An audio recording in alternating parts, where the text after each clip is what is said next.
الحمد لله على إحسانه والشكر له على توفيقه وامتنانه وأشهد أن لا إله إلا الله وحده لا شريك له تعظيما لشأنه وأشهد أن محمدا عبده ورسوله الداعي إلى رضوانه اللهم صل عليه وعلى آله وأصحابه وإخوانه اللهم إنا نسألك علما نافعا ورزقا طيبا وعملا متقبلا وعلمنا ما ينفعنا وانفعنا بما علمتنا وزدنا علما وأصلح لنا إلهنا شأننا كله ولا تكلنا إلى أنفسنا طرفة عين. إخواني في الدين وأخواتي في الله أعزني الله وإياكم.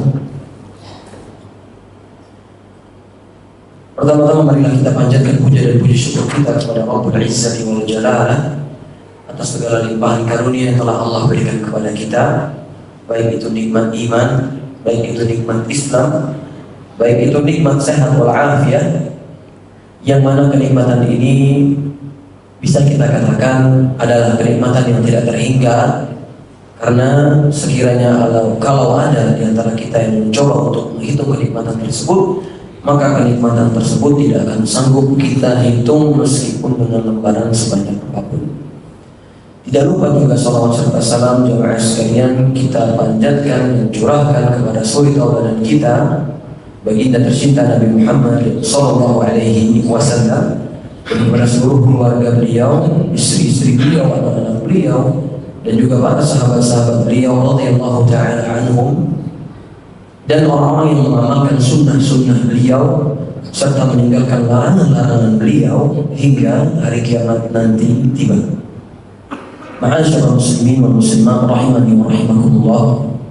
Alhamdulillah kita dipertemukan kembali di masjid yang semoga Allah berkahi ini, baik itu jajaran DKM-nya ataupun siapapun yang memiliki kontribusi dan andil di dalam memakmurkan masjid yang semoga Allah berkahi ini. Kemudian juga alhamdulillah kita berjumpa kembali di majlis yang semoga Allah terima kebaikannya dan Allah catatkan pahala di sisi Allah Subhanahu wa taala untuk kita semua, agar kelak nanti barangkali amalan majlis ilmu ini akan menjadi penolong kita di hari persidangan Allah Subhanahu wa taala nanti. Kemudian jamaah sekalian rahimani wa rahimakumullah, sebagaimana yang sudah kita ketahui bersama, kita sekarang masuk ke dalam atau sudah sampai pada penghujung bulan apa? Bulan Sya'ban. Setelah bulan Sya'ban adalah bulan Ramadan. Semoga Allah Subhanahu wa taala pertemukan kita dengan bulan Ramadan, dan tatkala kita bertemu dengan bulan Ramadan, kita menggunakan kesempatan tersebut murni untuk beribadah kepada Allah Subhanahu wa taala. Maka jamaah sekalian rahimakumullah, dalam hitungan hari kurang lebih berapa hari lagi Pak? Bu? Sekarang tanggal berapa Sya'ban Pak? Berapa? Khilaf Pak? Masih di Sya'ban pun udah khilaf ya?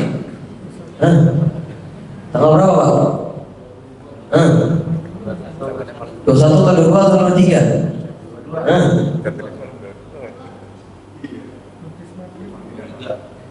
Hakikatnya 23. Kenapa? Karena kalau dalam hijriah itu pergantian hari itu dimulai setelah terbenamnya matahari, bukan kayak orang kita pada umumnya. Ketika setelah dari jam 12 malam baru mulai hari selanjutnya, bukan. Tapi kalau dalam hitungan hijriah itu dimulai ketika setelah terbenamnya matahari pada hari itu juga. Nah sekarang itu tadi sebelum terbenam matahari masih tanggal 22. Sekarang berarti udah tanggal berapa? 23. Berarti tersisa berapa hari lagi bulan Ramadan? Yakin Pak? 7. Khilaf lagi, khilaf terus. Tapi Pak, mau itu 7, mau itu 6, kita tunggu kepastiannya, baik itu dari pemerintah ataupun dari organisasi yang lain. Pak, jamaah sekalian rahimahullah, dikarenakan waktu kita yang sangat singkat, maka ingin sekali kami sampaikan beberapa faedah ataupun pelajaran yang mudah-mudahan bisa kita semua mendapatkan faedah, mendapatkan pelajaran. Dan ketika kita masuk ke dalam bulan Ramadan pun masuk dengan ilmu, nggak cuma modal ikut-ikutan. Oh, orang puasa, ya udah aku puasa juga. Oh, orang berbuka, aku ya berbuka juga. Aku ikut kajian, oh ya udah aku ikut kajian juga deh. Nggak seperti itu. Supaya kita masuk ke dalam bulan Ramadan dengan penuh ilmu dan bekal. Karena bagaimana seseorang masuk ke dalam bulan Ramadan dan mengharap keberkahan dan juga pahala yang melimpah kalau dia masuk tanpa ilmu. Ini nggak masuk akal. Misal antum ya, ingin naik pesawat, antum tahu nih mau ke Surabaya misalnya. Ternyata di sebelum antum menaiki pesawat tersebut, antum tahu ini pilot gak ada ilmunya. Ternyata dia dokter gigi, jadi pilot, jadi-jadian. Antum mau naik atau enggak? Mau naik atau enggak pesawatnya, Pak? Hah? Naik atau turun langsung? Turun langsung, gak masuk akal kalau untuk naik. Sama aja bunuh diri. Nah ini apalagi? Dalam perkara dunia saja kita harus khawatir dengan tidak berilmunya seseorang. Apalagi ketika kita memasuki bulan Ramadan tanpa ilmu. Kenapa? Karena bulan Ramadan itu bulan yang banyak sekali pahala bisa kita dapatkan di dalamnya. Maka merugi orang-orang yang masuk ke dalam bulan Ramadan tanpa bekal. Maka yang pertama kali harus kita ketahui sebelum kita memasuki bulan Ramadan adalah harus kita berdoa terlebih dahulu.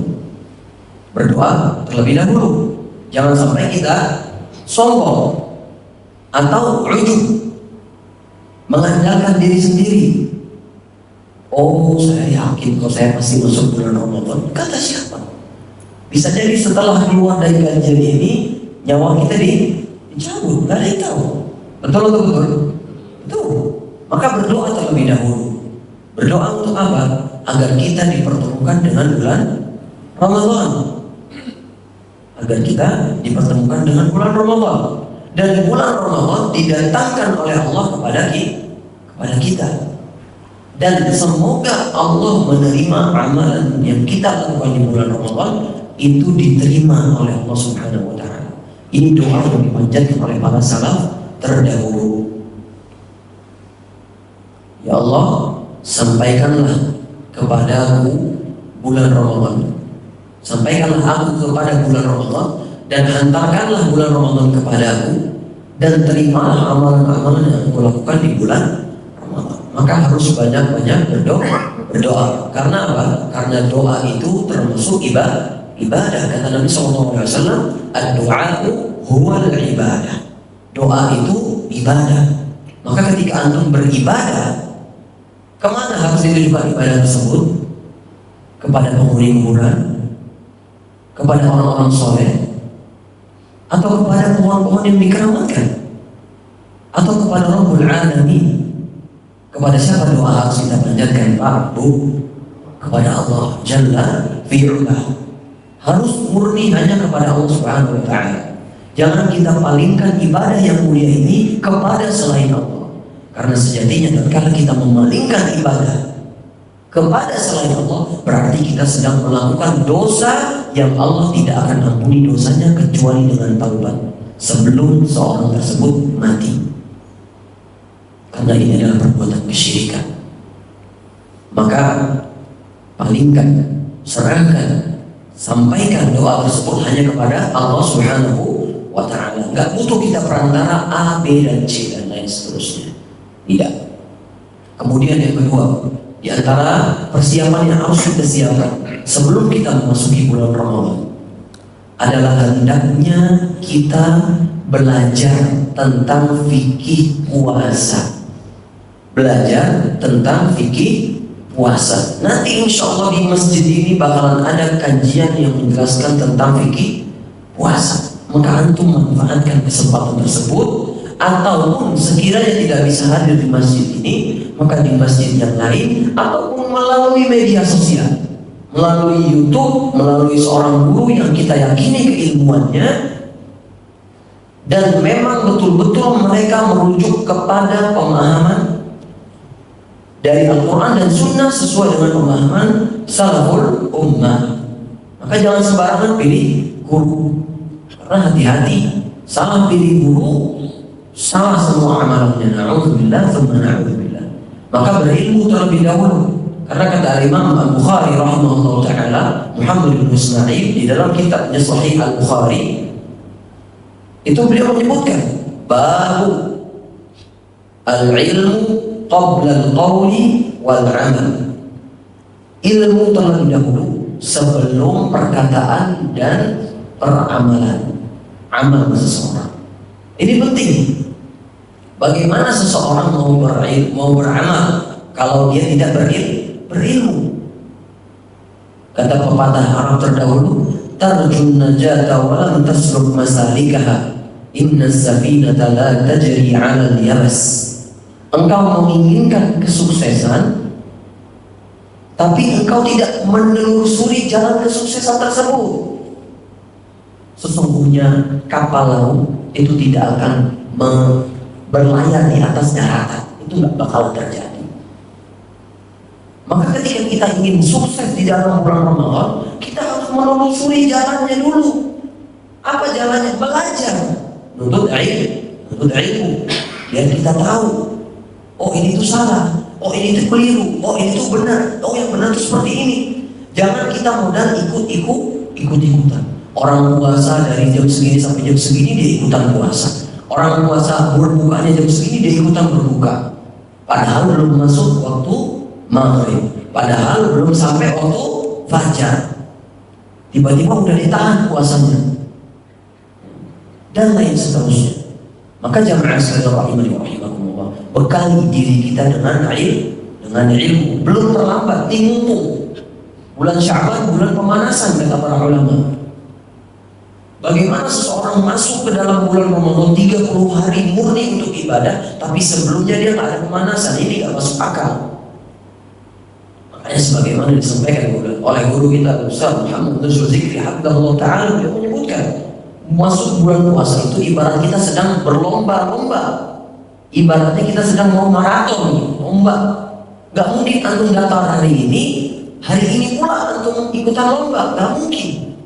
Pasti orang kalau mau ikut maraton, pasti dia persiapan sebulan, 6 bulan, setahun sebelumnya. Baru di hari H dia ikut lomba.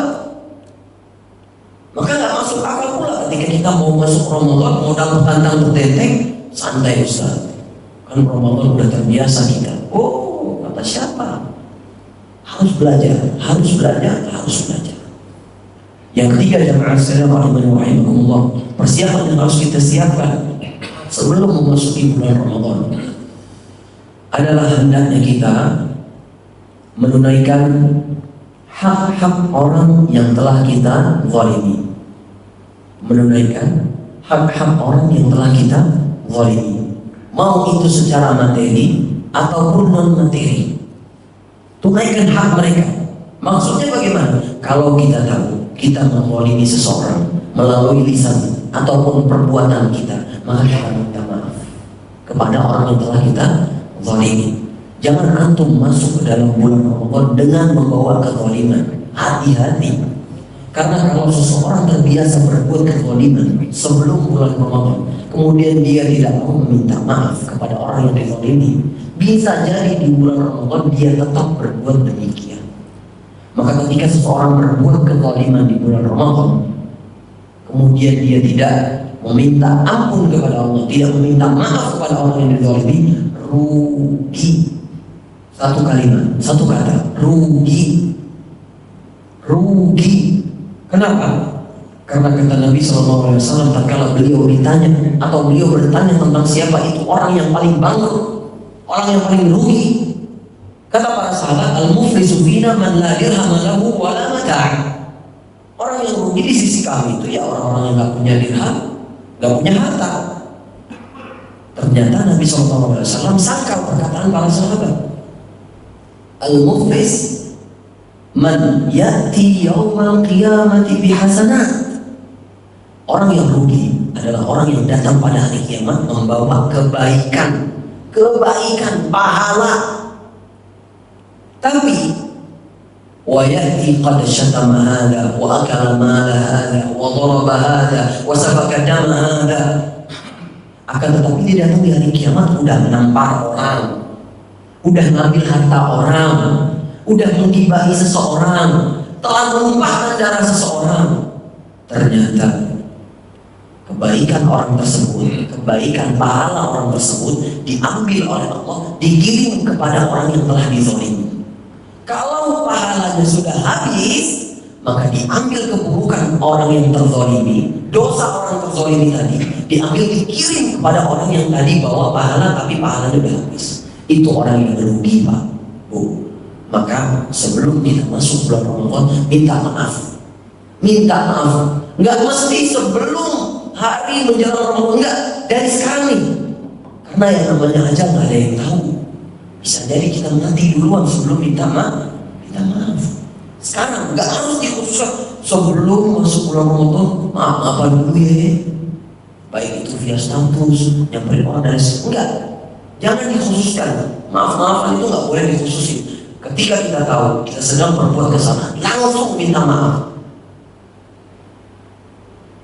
Kenapa? Karena yang namanya ajal ada yang tahu. Jangan sekalian rahimani wa rahimakumullah. Maka manfaatkan kesempatan yang telah Allah berikan kepada kita.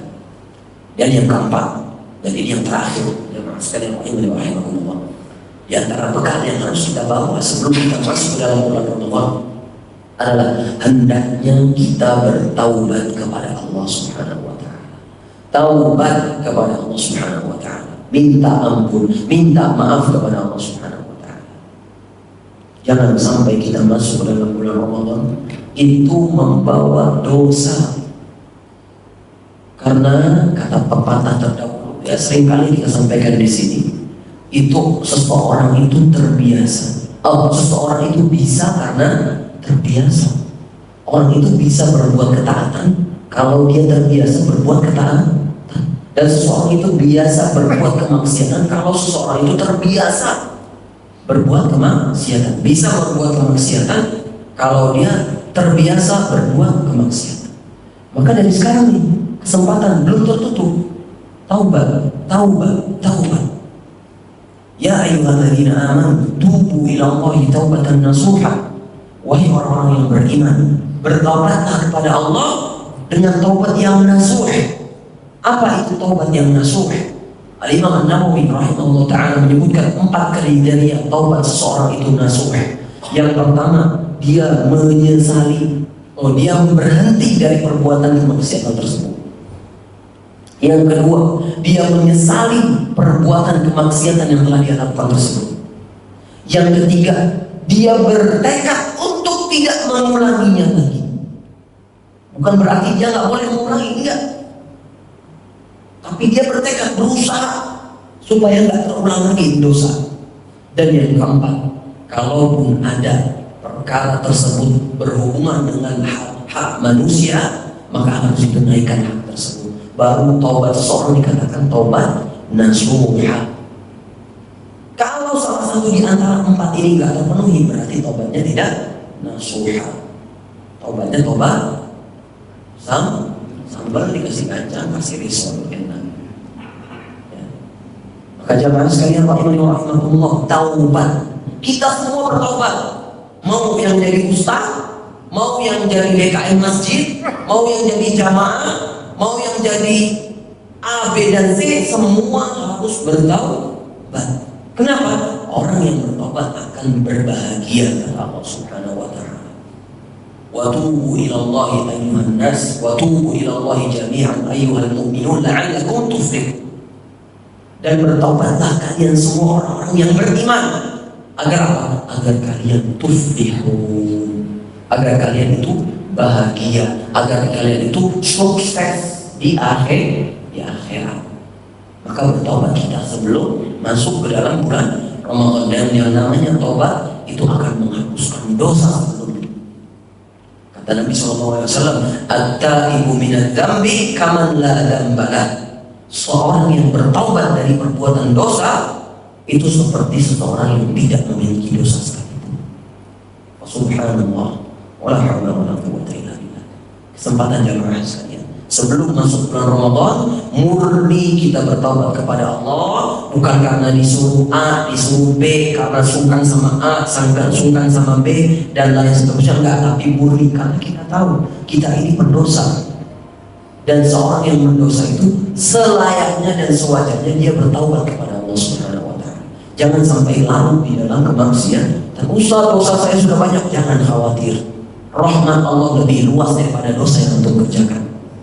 Taubat, tinggalkan kemaksiatan. Stop dari sekarang. Stop tuh yang namanya scrolling gak jelas, melihat orang yang Allah haramkan, mendengar perkara yang Allah haramkan, menggibahi saudara yang kita jelas-jelas tahu ini dosanya. Ghibah itu dosa. Stop semuanya, berhenti, ganti semua keburukan tersebut dengan kebaikan. Maka nanti ketika bulan Ramadan kita akan mudah untuk beribadah kepada Allah Subhanahu wa Ta'ala. Maka jemaah sekalian rahimakumullah, mari kita berdoa kepada Allah Subhanahu wa Ta'ala agar Allah pertemukan kita dengan bulan Ramadan. Kemudian mari kita sama-sama belajar. Belum terlambat untuk belajar. Mau itu belajar Al-Quran, mau itu belajar fikih, mau itu belajar akidah, dan lain sebagainya, belum terlambat. Selagi berguru dengan guru yang benar, maka belum terlambat. Kemudian yang ketiga, jangan lupa untuk membayar, menunaikan hak-hak yang orang-orang yang telah kita zalim. Tunaikan semuanya. Yang keempat, berhenti berbuat maksiat, bertaubat. Taubat. Nah, jemaah sekalian rahimakumullah, masih tersisa waktu kurang lebih 15 menit, maka kita gunakan untuk mengetahui apa kiranya keutamaan dari berpuasa, khususnya bulan Ramadan. Supaya apa? Supaya kita puasanya nggak cuma dapat lapar dan hausnya doang. Karena kata Nabi sallallahu alaihi wasallam, "Rubba sha'imin haqqu min siyamihi illa al-ju' wal 'atash." Betapa banyak orang yang berpuasa tapi dia dapatkan dari puasanya itu cuma lapar, haus. Berarti ada orang yang puasa itu cuma dapat lapar dan hausnya doang, nggak dapat pahala. Kenapa? Karena nggak berilmu. Khususnya berilmu tentang keutamaan puasa. Kalau kita tahu keutamaan puasa, maka kita akan yakin ketika kita berpuasa, oh saya bakal dapat A, B, C, D, E, dan lain sebagainya kalau saya berpuasa. Tapi kalau orang nggak pernah tahu, bagaimana dia mau bersungguh-sungguh di dalam berpuasa? Yang pertama, jemaah sekalian rahimakumullah, di antara keutamaan puasa adalah puasa itu Allah yang balas langsung dan pahalanya itu Allah yang ngasih. Berbeda dengan ibadah yang lainnya. Kata Nabi SAW dalam sebuah hadis yang sahih diriwayatkan oleh Imam Muslim, beliau bersabda, "Kullu 'amali ibni Adam lahu." Kullu 'amali ibni Adam lahu. Sesungguhnya semua amalan anak Adam itu untuknya sendiri, pahalanya untuknya sendiri. Al-hasanatu bi'ashri amthaliha ila 700 dhifin. Kebaikan tersebut, pahala amal seseorang itu bisa dilipat gandakan dari 10 sampai 700 kali lipat. Illa shaum, kecuali pahala puasa. Berarti pahala puasa nggak masuk nih ke dalam pahala yang dilipat gandakan dari 10 sampai 700 kali lipat. Enggak, khusus private VIP pahalanya dari Allah Subhanahu wa Ta'ala semata. Allah yang ngasih langsung, dan itu untuk Allah juga. Adapun selain amalan puasa itu pahalanya buat si pelaku ibadah tersebut murni. Tapi kalau pahala puasa enggak, itu untuk Allah Subhanahu wa Ta'ala. Kata Allah Subhanahu wa Ta'ala, qala Allah azza wa jalla, illa shiyam fa innahu li wa ana ajzi bihi. Kecuali pahala puasa, karena sesungguhnya pahala puasa itu untukku dan aku akan ganjarkan pahala untuk orang yang berpuasa tadi. Maka rugi jamaah sekalian kalau ada di antara antum yang enggak puasa khususnya di bulan Ramadan. Kecuali 4 orang yang boleh enggak puasa di bulan Ramadan. Siapa? Yang pertama, orang yang sabar, boleh dia nggak puasa. Yang kedua, orang yang sakit orang yang sakit parah, betul-betul parah, emang nggak bisa dia kalau puasa, dipaksain pasti sakit. Yang ketiga, orang yang haid ataupun dia hamil, boleh dia nggak berpuasa. Yang keempat, orang yang sudah sepuh. Orang yang sudah sepuh emang nggak bisa diharapkan lagi puasa darinya. Ada orang yang seperti itu Pak ya, sepuh dia, oleh puasa langsung down dan lain sebagainya. Maka 4 orang ini doang yang boleh nggak puasa. Ada orang yang dengan alasan kerja ini nggak masuk ke dalam kriteria yang dibolehkan oleh Allah Subhanahu Wa Taala untuk tidak berpuasa. Maka hati-hati buat antum atau saudara antum atau keluarga antum yang nggak puasa di bulan Ramadan dengan alasan kerja capek dari jam 7 sampai jam 9, jam 7 sampai jam 5 misalnya, panas terus enggak, ini nggak diterima, alasannya nggak diterima. Ini bukan uzur ya syar'i, rugi buat orang yang nggak puasa di bulan Ramadan kecuali orang-orang yang dikecualikan. Kemudian yang kedua, jamaah sekalian rahimakumullah, keutamaan dari berpuasa adalah sesungguhnya bagi orang yang berpuasa itu ada 2 kegembiraan.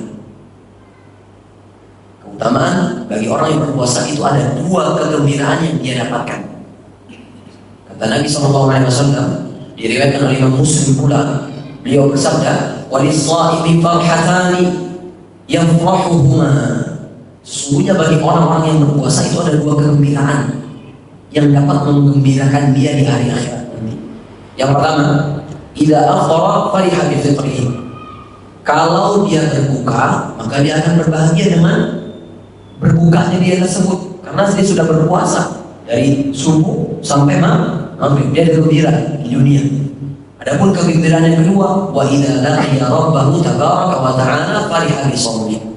Dan ketika dia nanti bertemu dengan Rabb-nya, maka dia akan bergembira dengan puasanya tadi. Kenapa? Karena pahala puasa Allah yang ganti yang secara langsung. Maka dia senang nanti ketika bertemu dengan Allah Subhanahu Wa Taala dalam kondisi ada pahala puasa.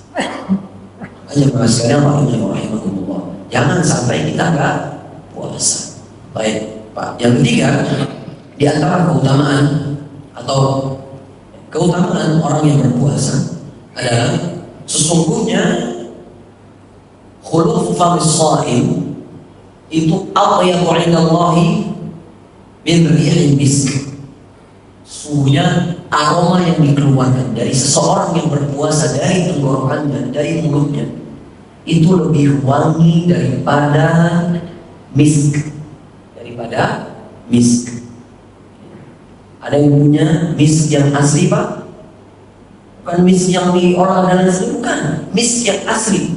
Yang kalau kata Al-Ustaz Al-Andri Hafizahullah Ta'ala, itu beliau menyebutkan itu diambil dari daging rusa yang khusus atau bagaimana gitu. Dan lain sebagainya. Diolah, akhirnya jadi misk. Sturi kalau kata orang Indonesia, sturi. Tapi Allah Ta'ala, saya sendiri pun belum pernah mencium misk yang asli. Belum pernah, seumur hidup belum pernah. Mudah-mudahan suatu saat mencium. Kalaupun tidak dicium di sini, cium di akhirat. Amin ya Rabbal alamin. Baik, maka jangan sekalian rahimahullah. Jadi jangan dikira orang yang puasa itu jikongnya tahu katanya gitu ya. Ini nggak boleh, kita nggak boleh ngejek, nggak boleh. Karena kata Rasulullah SAW itu aromanya lebih dicintai oleh Allah dibandingkan aroma misk, aroma kasturi. Ya, jangan tuh gila, luar biasa itu sikat gigi sana, jangan. Biarin aja, tahan dulu. Tapi hendaknya orang yang berpuasa itu dia bersiwak ini masih dibolehkan, kecuali siwaknya ditelan, jadi nggak boleh. Ya, tetap sikatan supaya apa? Supaya tetap enak lah, nggak mengganggu jamaah yang di samping. Misal waladhdallin, ini musilah, ini problem ya, nggak boleh kayak gitu juga. Ya, kadang kita nggak sadar ketika kita sholat subuh, biasanya bulan puasa, ya, muak, langsung luar biasa. Maka sebelum Anda berkumandang, sikat gigi pakai odol, silahkan. Tapi kalau sudah adzan, siwak, ya boleh tetap pakai odol boleh, tapi riskan untuk ditelan. Nah, ini nggak baik. Baik, jangan astagfirullah. Di antara keutamaan orang yang berpuasa yang keempat adalah bagi orang yang berpuasa itu Allah sediakan khusus surga yang bernama apa? Ar-Rayyan. Surganya khusus, tapi buat orang-orang yang berpuasa khusus. Kata Nabi SAW, inna fil jannati baban yuqalu lahu ar-Rayyan. Sesungguhnya di surga itu ada surga khusus, ada pintu khusus yang dinamakan dengan ar-Rayyan. Ar-Rayyan. Yadkhulu minhu sha'imuna yawmal qiyamati. Sesungguhnya yang masuk ke situ orang-orang yang berpuasa. La yadkhulu ma'ahum ahadun ghairuhum. Sesungguhnya nggak ada yang masuk bersama mereka kecuali orang-orang yang berpuasa juga.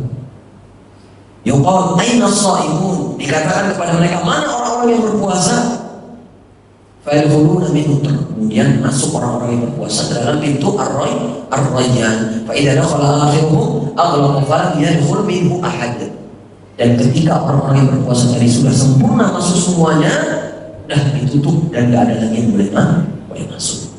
Maka jemaah sekalian rahimakumullah, kalau sekiranya kita nggak bisa masuk dari pintu menaik haji, misalnya pintu bikin masjid, pintu mengayomi anak yatim atau janda, maka kita masuk dengan pintu yang mudah, yaitu pintu puasa, pintu ar-Rayyan.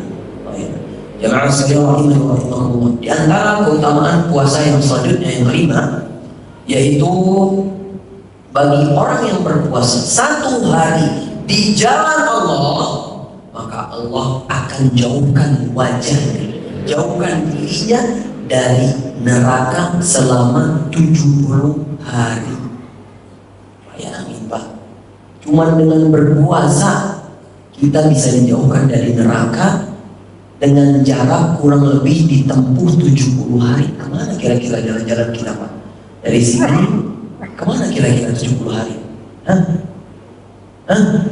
Bisa dari tanah Mesir ke tanah Mesir, udah lewat Eropa, udah lewat Amerika dan lain seterusnya kayaknya itu.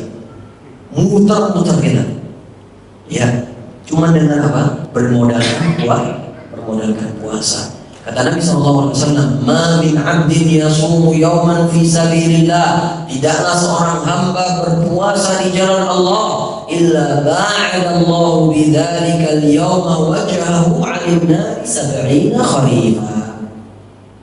Tidaklah seseorang berpuasa di jalan Allah bukan karena suka dilihat temenmu, gua nggak puasa ya, aku puasa deh, enggak, tapi betul karena Allah Subhanahu Wa Taala, maka Allah akan jauhkan dirinya dari api neraka sebanyak 70 kharifan. Kharifan itu ada yang bilang 70 hari, ada yang bilang 70 tahun, ada yang bilang 70 bulan. Akan tetapi pendapat yang paling kuat itu 70 hari. Allah Taala a'lam. Maka jamaah sekalian rahimakumullah, puasa.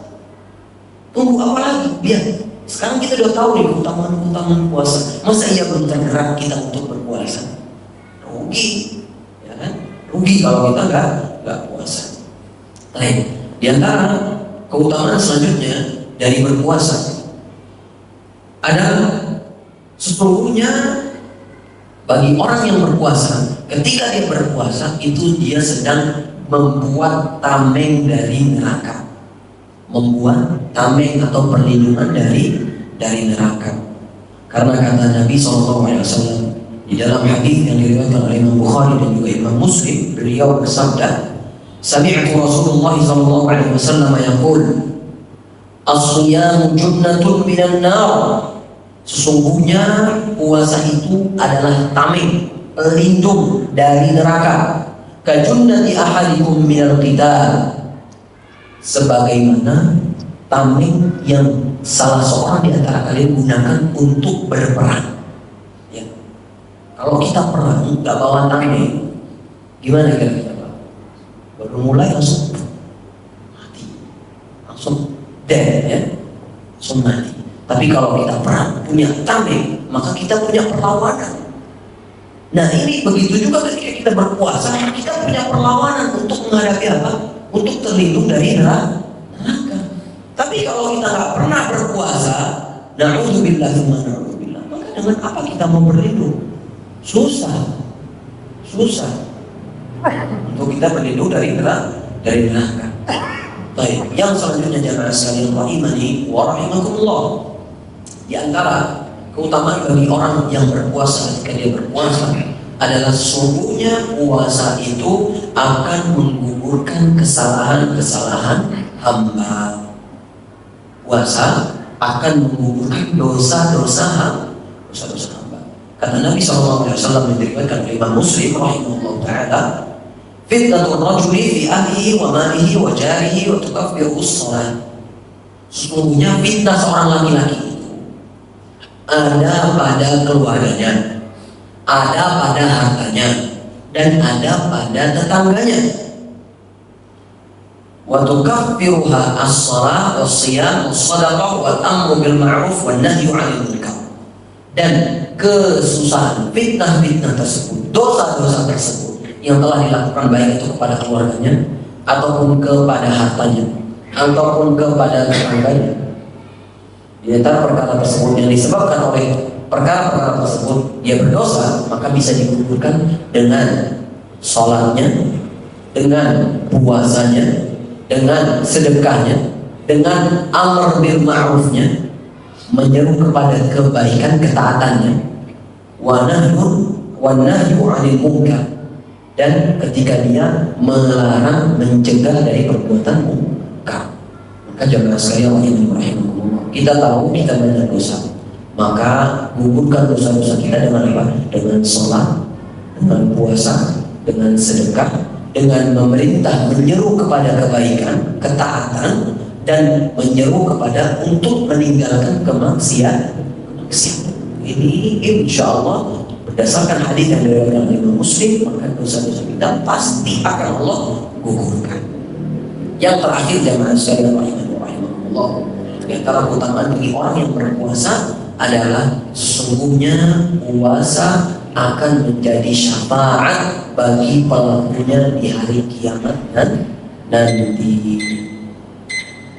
Kata Nabi SAW yang diriwayatkan oleh Imam Ahmad, yang disahihkan oleh Syekh Al-Albani rahimahullah taala, sesungguhnya puasa dan Al-Quran itu dapat menjadi syafaat bagi pelakunya, bagi hamba tertentu di hari kiamat.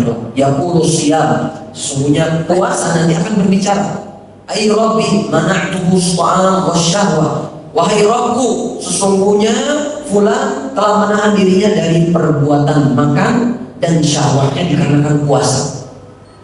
Fasyafi'ni fihi, maka jadikanlah aku syafaat untuk dirinya. Wa yaqulu Qur'an, dan Al-Quran akan berkata pula, mana'tuhu an-nawma bil-laili fasyafi'ni fihi, wahai Allah, sesungguhnya fulan telah tidak tidur pada malam harinya dikarenakan dia membaca diriku, membaca Al-Quran, maka jadikanlah aku syafaat penolong baginya di hari ini ya Allah. Maka jamaah sekalian rahimani wa rahimakumullah, puasa Al-Quran akan menjadi syafaat di hari kiamat. Demikian jamaah sekalian rahimani wa rahimakumullah, semoga apa yang kami sampaikan ini bermanfaat untuk diri kami pribadi dan untuk jamaah sekalian. Semoga Allah pertemukan kita dengan bulan Ramadan, dan Allah datangkan bulan Ramadan kepada kita, dan Allah terima amalan kita di bulan Ramadan dan setelahnya. Dan semoga Allah Subhanahu wa taala pertemukan kita kembali di majlis-majlis berikutnya, dan kalaupun tidak, maka supaya Allah, maka semoga Allah Subhanahu wa taala pertemukan kita di surga. Wallahu taala a'lam bishawab. Mohon maaf. Aku